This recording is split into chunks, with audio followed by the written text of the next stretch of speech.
السلام علیکم ناظرین، الخیر شفا خانہ کی طرف سے آپ سبھی کو خوش آمدید۔ آج میں آپ کو معدے کے بارے میں ایسی معلومات بتاؤں گا کہ آپ حیران رہ جائیں گے۔ آج ہم معدے کے اوپر بات کریں گے۔ معدے کی اندرونی سطح روئیں دار ہے۔ معدہ پیٹ کے درمیان بقدرے دائیں طرف ہوتا ہے۔ معدے کی بناوٹ میں اللہ تعالیٰ کی لطیف حکمت کارواں ہیں۔ یہی بیماریوں کا گھر ہے، یہی غذا ہضم ہوتی ہے۔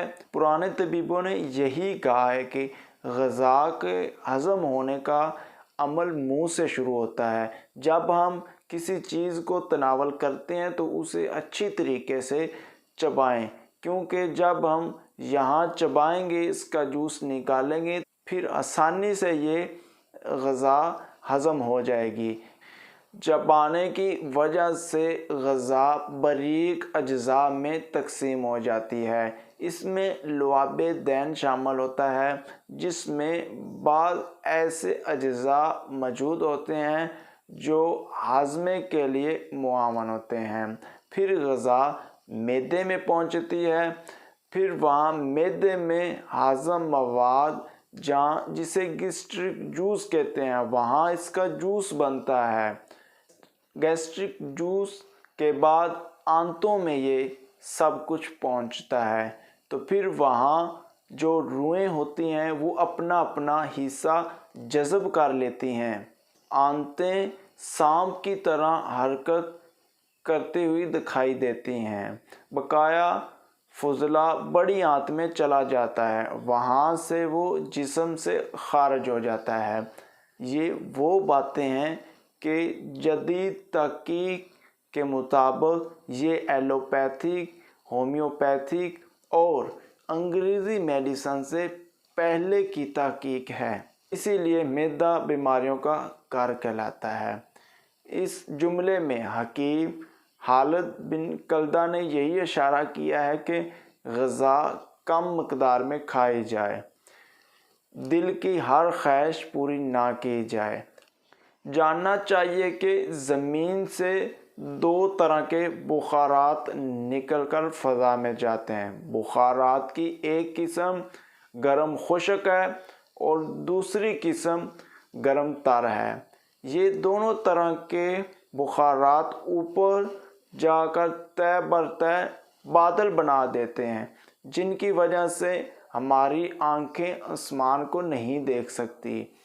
ٹھیک اسی طرح معدے میں بھی دو طرح کے بخارات اوپر اٹھتے ہیں جو بنائی میں رکاوٹ بن جاتے ہیں، اور انہی کی وجہ سے کئی بیماریاں جنم لیتی ہیں۔ اگر طبیعت ان کا رخ ناک کی طرف پھیر دے تو زکام ہو جاتا ہے۔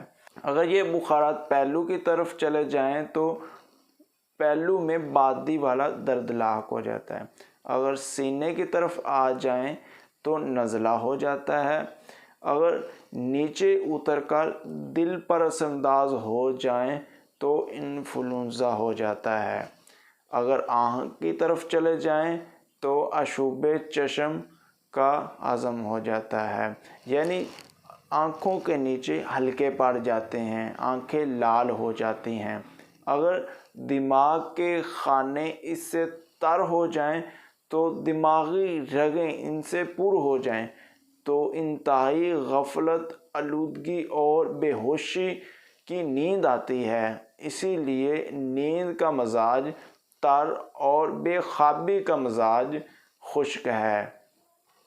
اگر یہ بخارات دماغ سے نکل کر واپس ہونے لگیں تو سر درد اور بے خوابی کی شکایت پیدا ہو جاتی ہے۔ اگر یہ بخارات سر کے آدھے حصے میں جمع ہو جائیں تو اس سے درد شقیقہ ہو جاتا ہے، یعنی آدھے سر کا درد۔ اگر یہ اعصاب کے راستے پر اثر انداز ہو جائیں تو مرگی کے دورے پڑنے لگتے ہیں۔ اگر یہ دماغ کی جگہ پر ربط کا غلبہ ہو جائے تو وہ اعصاب کے راستے پر بہنے لگیں تو اس کے نتیجے میں فالج کا بھی خطرہ ہوتا ہے۔ اگر یہی بخارات دل پر اثر انداز ہو جائیں تو دل کا اٹیک بھی ہو سکتا ہے۔ معدے کی وجہ سے ہی بی پی لو بھی ہو جاتا ہے اور بی پی تیز بھی ہو جاتا ہے۔ رسول اللہ صلی اللہ علیہ وسلم نے ارشاد فرمایا کہ انسان نے کبھی کوئی ایسا برتن نہیں بھرا جو پیٹ سے بڑھ کر ثابت ہوا ہو۔ بنی آدم کے لیے چند لقمے ہی کافی ہیں جن سے ان کی کمر سیدھی رہ سکے۔ اگر وہ زیادہ کھانا ہی چاہتے ہیں تو وہ معدے کا انتہائی حصہ خالی رکھے، ایک انتہائی حصہ پینے کے لیے اور ایک انتہائی حصہ سانس لینے کے لیے ضرور ہونا چاہیے۔ یہاں رسالت مآب صلی اللہ علیہ وآلہ وسلم غذائی معمولات پر ایک نظر ڈالتے ہیں۔ اللہ کے رسول صلی اللہ علیہ وآلہ وسلم کی عادت مبارکہ یہ تھی کہ آپ کبھی پیٹ بھر کر کھانا نہیں کھایا۔ آپ صلی اللہ علیہ وسلم سبھی پاکیزہ کھانا تناول کرتے، پھر بھی آپ کچھ حصہ بھوک کے لیے چھوڑ دیتے۔ آپ صلی اللہ علیہ وسلم کو جو کی روٹی بہت اچھی لگتی تھی۔ جو میں بہت اعلیٰ قسم کی غذائیت وافر مقدار میں ریشہ یعنی فائبرز ہوتا ہے جو معدے اور آنتوں کی اچھی طرح سے صفائی کر دیتا ہے۔ ایک معمول مبارکہ یہ تھا کہ آپ خربوزے کے ساتھ کھجوریں تناول فرماتے تھے۔ یہ دونوں چیزیں اللہ تعالیٰ کی بہت بڑی نعمت ہیں کیونکہ کھجور اور تربوز کو ملا کر کھانے سے آپ کا جسم فربا اور طاقتور ہوتا ہے۔ آپ صلی اللہ علیہ وسلم کدو بڑے شوق سے کھاتے تھے۔ سالن کے برتن سے کدو چن چن کے تناول فرمایا کرتے تھے۔ کم کھائیے، سادہ اور قوت بخش غذاؤں کو ترجیح دیجیے۔ ہر موسم کے پھل اور سبزیاں ضرور کھائیں۔ دن میں کم سے کم 8 گلاس ضرور پانی پیا کریں۔ مسالے جات چیزوں سے پرہیز کریں۔ قبض دور کرنے کے لیے رات کو 3 یا 4 ارہر کے مربے استعمال کیا کریں اور اوپر سے نیم گرم دودھ پیا کریں۔ فجر کی نماز کے بعد آدھے گھنٹے تک سیر کیجیے۔ رات کو کھانا کھانے کے بعد 1 گھنٹہ چہل قدمی ضروری ہے۔ نفس کے غلام مت بنیے۔